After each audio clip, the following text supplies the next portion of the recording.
He has been critical of some of Mr. Trump's policies, and he met with Mr. Trump earlier today. He says this is just one of the many issues over which he's willing to battle the new administration.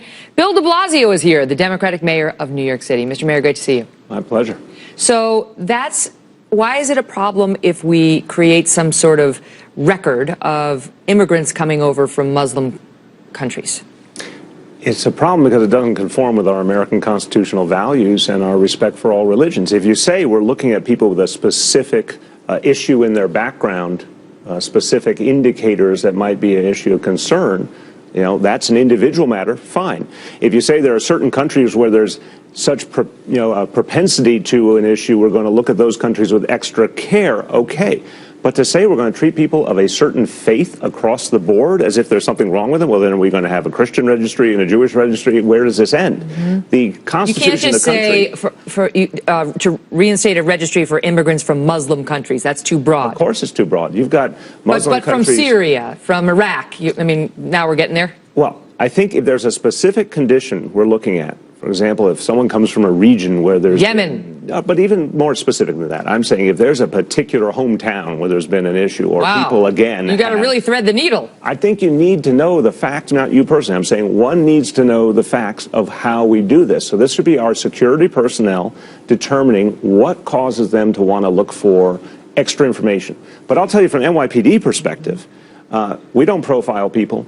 We don't assume. In fact, one thing I talked about the NYPD, there are 900 Muslim American members of the NYPD protecting all of us. We can't be talking about registries and treating people of a faith in one way. And think about the countries of the world. Indonesia is a very different Muslim country than a Syria or Morocco. Mm-hmm. So I think the conversation, the language has to change immediately. Wait, so now did you say this to President-elect Trump? Because you went to Trump Tower today, you had a meeting, and at the meeting you said you raised concerns about the rhetoric and messages that for so many people have been hurtful and have made so many New Yorkers fearful.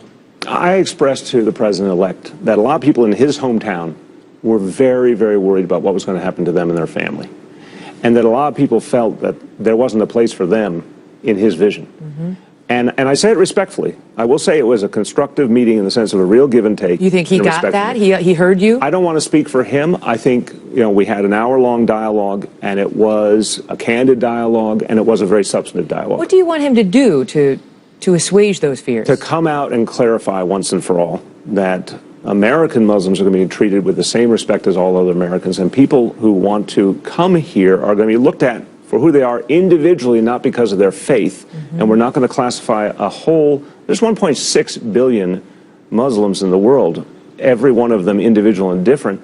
If we have a concern about someone, it has to be an individual and specific concern. Let's talk about illegal immigration, because several mayors throughout the country are saying they will not comply if Donald Trump tries to crack down on sanctuary cities or sanctuary city type policies. Today, you were asked about some local reports that suggest you've said you will delete any city records for people who have applied for a New York State ID that would be given to some people who are undocumented or have limited documentation. What's the truth on that? I mean, will you delete those city records? Are you going to try to protect them like that? We are looking at that situation. Here's the truth. When we went and set up our own municipal ID card, which almost 1 million people have now. For undocumented? For everyone. Okay. For everyone. But many undocumented people want it because they had no other ID that they could use to go to visit a loved one in the hospital, to go see their children's school and get in to see their teacher, to get a lease, to get a bank account. We thought a city that has 500,000 folks who are undocumented, we needed some way to give them an opportunity to be able to go. If the Trump administration comes in and says, I want that list, I want to see the records. And we're going to make that decision well in advance of the administration coming in. But here's the thing. We never asked people their documentation status to begin with when we gave them the ID. They had to prove who they were. So you don't have the information? We don't ask them overtly. We have information about who they are as individuals, but not their documentation status. But the bigger point to the dialogue today is, here's an example where one of the things I said to the President-elect is talk to law enforcement around this country. Talk to Commissioner Jimmy O'Neill of the NYPD about how our police will be the first to tell you they need to be able to have a good and honest and open relationship with people in the city, including those who are undocumented. If an undocumented person witnesses a crime, if an undocumented person is a victim of a crime, you don't want them unable to go to the police because they fear the next step is deportation.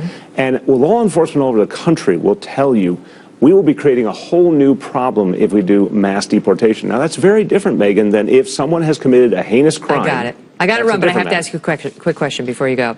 You're the mayor of New York City. Rudy Giuliani used to be the mayor of New York City.